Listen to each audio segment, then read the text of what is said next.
Yes, people, welcome back to the Magpie Channel TV for the big semi-final second leg preview. And who else are we going to bring on but Mr. Arsenal, Mr. AFTV, Don Robbie. How we doing, mate? I'm good. You know, I was looking, before we came on, I was looking at that sort of picture that you've got there at St. James's Park and thinking to myself, I've never seen that view. You know what I mean? Like where you can see the pitch, right, where it's sort of level. Our views are like Does it look nice, that in the one? sky. You like that? You like being able to see the game? I've never seen that view, man.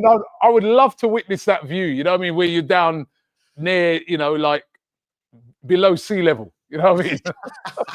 With your ears on bleeding and everything, and your nose isn't bleeding. And, yeah. You know, when you're at Newcastle, right, and your ears pop when you're coming down the stairs at the end of the game, you know? But no, it's good to be here, man. Good to be here. It's good to have you on, mate. And it is deadline day, but for both clubs, it's very quiet. You know, no major signing for Newcastle yet. Day. Although I did have a little exclusive here, Robbie, that might have just been leaked. Actually, I don't know if you can see that. I think that Saka has been pictured at the Newcastle training ground. He's at Arsenal. Yeah, Saka's a Geordie. Look at that. No chance, mate. No chance. No chance. Dad's a Newcastle fan, man. He wants to play for his boyhood club. Are you sure about this? You're always telling me about he's a Newcastle fan. Are you sure about this Newcastle link? And I don't know if he's a Newcastle fan, but his dad was. His dad was. He actually he was in a Newcastle away end at Old Trafford with his dad back in the day as a kid. Okay. That's available online. Whether he still supports Newcastle, I'm not sure. But his dad supported Newcastle because of Shearer. So there's if you didn't know that one. But over here is Isak signing for Arsenal, so I thought I'd drop that one in. But we've got a few hours left of the window, Robbie, and I don't think he's in London yet, is he? What's happening? All right. You listen, right? He's there for you now. Maybe in the summer we come for him. Try and get him in the summer. Well, you must have won the Euro Millions, have you?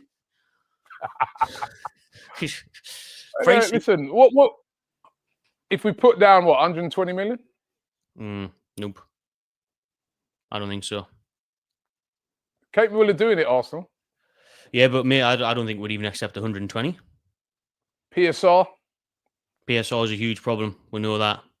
But after June, hopefully we'll get around it. But I think he's worth more than 120. I really do. Nah. Nah? What?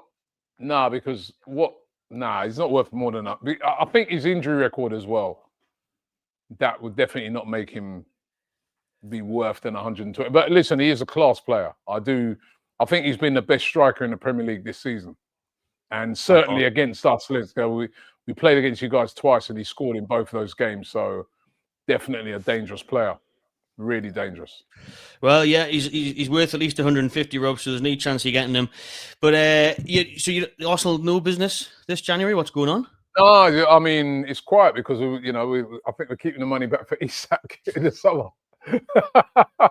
But, it's very disappointing. I mean, Ollie Watkins? A lot of fans are... Yeah, listen, Arsenal went for Ollie Watkins. That hasn't worked out. And we need a striker, basically. That is what we're lacking. We don't even need a lot at the moment, but that striker position, especially with Saka being out, we could do with a striker. You know what I mean? It's Kai Havertz who's been playing that role, and he's not an out-and-out striker. He's just like a sort of what I call a hybrid striker. He's done all right, to be honest. He's not done too bad, but he's not clinical enough. So we could do with a striker, but to get a striker in the month of January is a very, very difficult thing to do. And we haven't, well, it looks like we're not going to get that striker. And it's very disappointing. But, I think we should have bought somebody in for sure. Because our manager's been saying all month, we're short. So I just can't believe they're not going to bring anyone in. Exactly, mate, because it could be the difference between closing that gap on Liverpool, really. But did all right yesterday, didn't you? Scoring 5 goals against Man City. So maybe you can wait it out. Yeah.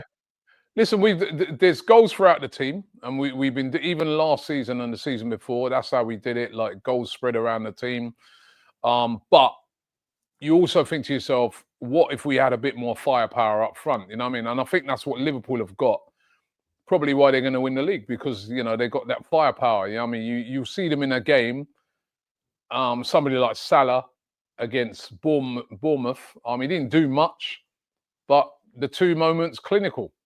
And that's what we lack. You've got that in Isak. We saw Haaland yesterday. He got absolutely shut out of the game.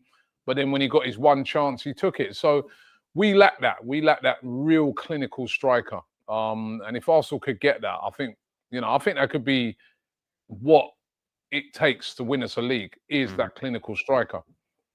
Definitely. But I want to take you back, Robbie, right? All the way back a month ago, unfortunately. Where after a great result for Newcastle at the Emirates, the first win there in like 10, 11 years, whatever it was, and we're 2-0 up. But the worry is that we had to wait a month. And I remember speaking to you after the game on AFTV, and fair play to you, and you did say, hey, a month's a long time in football. A lot of Arsenal fans around me were saying, I'm not even going to bother going. What's the point in driving all the way up to Newcastle on that night and freezing cold and bloody Scotland pretty much? I'm not going up there on a Wednesday when they were 2-0 down. Game's done. You, on the other hand, did say a month's a long time in football, and you seem to be very right on that. I'll give you that, because I wish, as I said at the time to you and Cecil outside the Emirates, I wish that game had have been the following week, even the following fortnight, like it normally is. I have no idea why we've had to wait a month for this, and why the I'll tell you why, because all the Champions League games, isn't it? That's the thing, because now they've got these Champions League games new format in January. That's why. The ridiculous new format. So that's outrageous. So now the finals now at the end, the middle of March, 16th of March, instead of normally in February. So we've had to wait a long time for this game to come around. And in that time, form has tipped on its head. Newcastle were flying. Newcastle won 9 to 10 games in a row. We've been beaten twice at home in our last 2 games. And now Arsenal, all of a sudden, are right back at it, scoring 5 goals past Man City. And the timing for us couldn't be any worse. The timing for you, I guess, couldn't be any better. Yeah, no, listen, I agree with you. I think if we would have played you the week after that game, or like a fortnight after, I think you would have, I don't think we would have won. No, listen, it's still a very tall order to go up there and turn around a 2-0 deficit. But I think if we would have been a couple of weeks after that game, no chance. But now, as I said, a month's a long time in football. A lot's happened. The shock defeat that you guys had against Bournemouth, where it wasn't just the defeat, but I guess the manner of defeat that would have shocked the fans and shocked the players to lose, that by that margin at home, and then to lose against Fulham at home as well. I mean, that's a shock to the system. So all of a sudden, for every Arsenal fan, and I'm sure for the players, there's hope again, because we've actually, in that time, been playing well. You know what I mean? Like, we beat Spurs, our big rivals. All right, we had the reverse against Villa. We were winning 2-0, some sloppy defending. He got back to 2-2, but he's still scoring goals. 2 Champions League games, won both of those, finished third in the Champions League group out of 36 teams. Went away to Wolves, down to 10 men, real adversity, beat them. And then, another really good morale-boosting win to destroy City, put 5 past them. I mean, the confidence is high, and I'm sure those players are going to be thinking to themselves that they can go up there and they can do this. It's difficult because, it's been a while since we, a couple of seasons since we've been up to St. James's and won a game, and even to have scored more than, even score a goal. But it's doable. And there's a lot of players on form, and a lot of them young players. I mean, we saw Lewis Skelly yesterday, how well he played, and Ethan Nwaneri. I mean, when Saka went out of the team at first, it's disastrous. But Nwaneri has been moved to that right-hand side, and he's been looking some player. And all of a sudden, some of the other players that were getting really slaughtered, like players like Martinelli, Trossard, Havertz, they've all come to the party. I mean, Havertz, I know he missed that chance yesterday, but he had a goal and an assist in the game. He took his goal brilliantly. He has been scoring goals. Nwaneri's been scoring. Martinelli's been scoring. Trossard's been scoring. So all of a sudden, it's looking a lot healthier for Arsenal. And after, we don't have a game this weekend in the FA Cup. Oh, yeah. We can just go for this game and see what happens. And as I said, I think if we would have lost to City, and then coupled with the fact that this transfer window today, it looks like we're not getting anything, we'd be going up to there with a real downer. But I think now, there's going to be a lot of confidence flowing through the team. They're going to feel this. That's what I was going to say. Are you going to fancy it? Because it has turned on its head now. Really, when you look at Newcastle, we've conceded 6 goals in the last 2 home games, battered off Bournemouth, beat off Fulham, and then now you're scoring goals for fun. We all know that's your objective on Wednesday night, is to turn the tide of a 2-0 deficit. So there's the thing that really, really frustrated me against Fulham was the first thing I thought of. I was like, Premier League, top 4, top 5, it's tight. Even you did us a favour, to be fair, by beating Man City, stopped them from gaining points on us because we're still level on 41, I think it is, in 4th and 5th. But then the immediate thing was like, but Wednesday, man. Like, that's just gave Arsenal and Arteta, they'll be looking at that game, looking at these last couple of results at St. James's Park with a belief, with hope. Because if we had to just turn Fulham away 2-0, it didn't really get embarrassed off Bournemouth, but even then, that's a couple of weeks ago, and Bournemouth have shown they're capable of that. They did it against Forest as well. But the Fulham one, and just the lack of energy lately from Newcastle will look tired, because the same 11 is having to play week in, week out. We've got no strength and depth, and we haven't signed anyone either. That's a big blow. I think we needed that boost in and around the training ground, would have worked wonders. So now they'll be coming up with St. James's, knowing that, put the pressure on, try and silence the crowd, get an early goal, and it's going to be very tense inside St. James's Park. Yeah, I mean, listen, it's a game that can go 2 ways. You could get the early goal, and then it's an absolute mountain to climb, right? But if Arsenal get an early goal, or even get a goal, like I even think, like, you say Arsenal scored in the first half, say, all of a sudden it's a different game. If Newcastle sort of play like they did last time, which is where you went pretty deep once you got your goal. But say you play that way, and then we're on the attack a lot, and then winning a lot of corners and things like that, then all of a sudden those set pieces become very nervy every time one of those happen.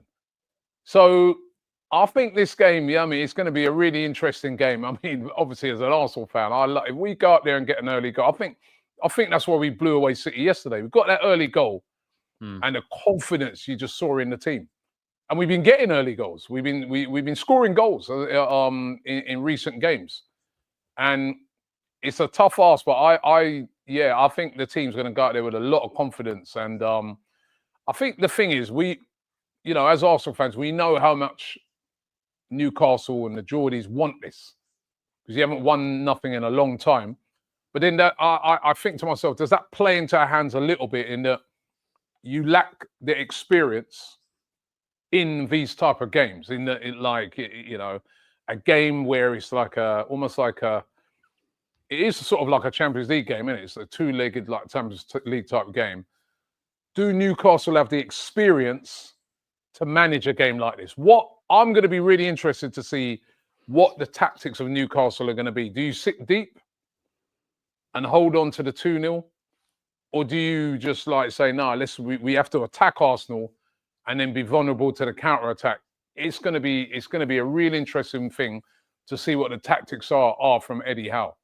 And that's where I think the lack of experience, because when you come up against sort of teams that are really experienced in sort of competition football, they kind of know how to manage these games. You know what I mean? So you don't get much out of it, but it's going to be really interesting tactically to see how this game plays out.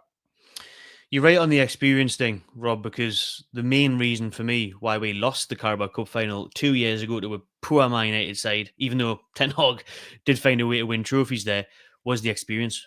It was a huge, massive occasion for us. We hadn't been to Wembley in 20-odd years. We hadn't won a trophy in 60, 70 years. It was too much. It all built up for weeks and weeks. Even I think that played its part in the loss to Fulham on the weekend. I think they did have one eye on Wednesday night, understandably, to be honest, because of how much it matters. But in that game against Man U, in the final, it was Casemiro who did well. It was Rashford. It was these players who had been in big games, big internationals, whereas we were new to it all. All we had was Trippier, really, who's played in big games for England, and Atletico Madrid won the league. We lacked those kind of characters. But I can see a difference now from the quarter and semi-final 2 years ago to now. I think we've aged. I think we've matured from that. But it'll all come down on Wednesday night. Listen, it'll just be on them to perform on Wednesday night. It will be a really interesting battle between Howe and Arteta. And I think we do have to go for it. I don't want to see no sitting back and inviting pressure. I don't want to see that because I just think that's going to make it even more nervous atmosphere. And we have to go bang from the off, press, energy, get that back. We'll be missing that lately, and show who's the home side and show how much we need it. Because if we get that goal first, then it will be like a carnival atmosphere. But if it's the other way around, it'll be dreadful. It'll be terrible. It'll be really nervous. Yeah, I mean, and I'm interested to see what our tactics are going to be, because do we do we go press?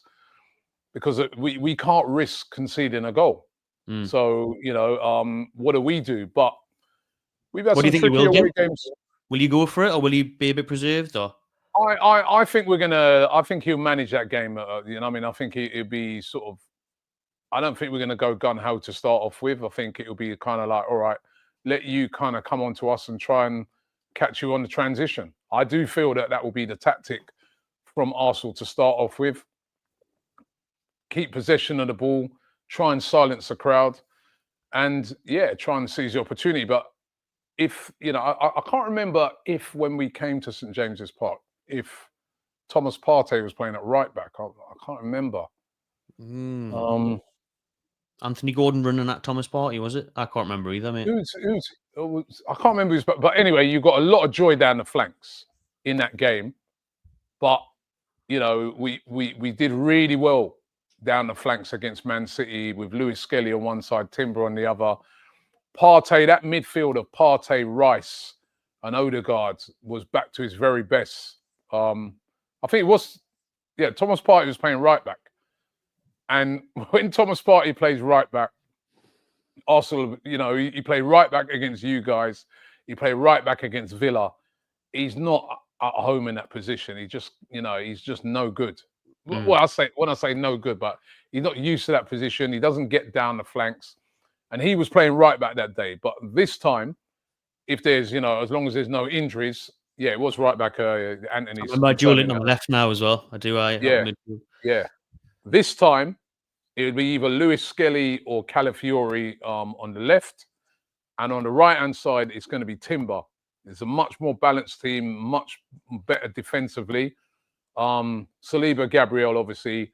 But that midfield, or then you have Partey in the midfield with Rice and with Odegaard. That's a much better balance to Arsenal. Much more dangerous team. We saw Rice yesterday. He was excellent. So was Partey. He run the show. So Lewis Skelly's a real talent as well, Robbie. Yeah, if he's back in midfield, that's really going to help. Yeah, Lewis Skelly had a great game.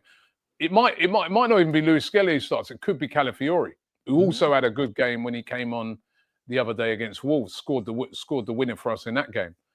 So the team's a lot more confident and a lot more is better balanced now than when we played you before. With Saka being out, then Robin and will Nwaneri come in? Is he one of the main threats Newcastle need to look out for? Who do you think could be the game changer for you? Yeah, listen, he didn't start against Man City. He came on later on. It was Martinelli who played out on the right-hand side and Trossard on the left with Havertz down the middle. Now, I think the thinking behind that with Martinelli is that the work rate he gets through, he's up and down that pitch, he does a lot defensively, and then on the counter-attack, he's got blistering pace. I can see Arteta going with the same sort of lineup and then maybe bringing Nwaneri on later on because we can't afford to concede. So I think you sort of start off with that and then later on, Nwaneri will come on. I mean, Nwaneri's a dangerous player. This guy's good, man. Really good. Very, very good player, right? I see him score that goal he scored against City yesterday. He scored the same goal during the week against Girona when he cuts in on his left foot. He's dangerous and he's a very, very good player. So, it's going to be good. It's going to be an interesting game. Really is going to be. Before we get into the score predictions, Robbie, one last question on this one is how much does this mean to Arsenal? Because I've just been on AFTV, people, so make sure you go and check that out when it comes out the box-to-box with the Turkish. And he was saying, we're both in trophy droughts. And I went, you think you're in a trophy drought, Turkish? How long have you been waiting? 5-6 years? We've been waiting 70. Do you know what I mean? So these Turkish these droughts are a bit different. But in terms of Arsenal, obviously trying to claw back the title in the Premier League, 6 points off now. Champions League as well. These are going good. Like you said, free weekend this weekend though. No FA Cup. How much would Arsenal be as fired up as they were for Man City yesterday? Because I think there was loads of that in their belly. Declan Rice said it, fire in the belly, didn't he, after the game at the Etihad? So will there be bang up for this one? I think they will be fired up for this game because after the first leg, the team coming for a lot of criticism. It was a shock to the system, to lose at home. As a matter of fact, when you beat us, that was our first defeat at home all season in all competitions. So, and we've been strong at home. We haven't lost at home in the league this season. The only team actually in the Premier League who haven't lost at home. So when Newcastle came and did that, that was a real shock. I know we lost to United, but that was on penalties. But you actually beat us and beat us well. There was no Arsenal fan who could make a case for us not losing that game that night because you deserve to win. So I think the team are going to be fired up. I think you guys, you obviously, because you haven't won something for so long, you need it more than us. But not to say we don't need it. It's not like we've got trophies coming out of our ears in recent seasons. And Mikel Arteta's been under a lot of pressure from fans who are saying, "Come on, yeah, you've done well. You've turned us back into challenging and that, but we haven't won anything." So I think if he could get a trophy under his belt, that takes a lot of pressure off. Because it's still, even though we were still in these competitions, it's a tall order to win the league because Liverpool are so far ahead, right? We're just about hanging in there, but the margins of error is like minute. And to win the Champions League, we know how difficult that is. So if we can go and win this trophy, that takes a lot of pressure off of him. Because we could all say, yeah, we've won something. And, part of this process is working, because we are starting to win things. And that can kick us on to the next level. So those players should be fired up. They've got no game coming up this weekend, no FA Cup game. Nobody needs to be rested. They're supposed to be going off to Dubai after the Newcastle game for warm training like what they did last year.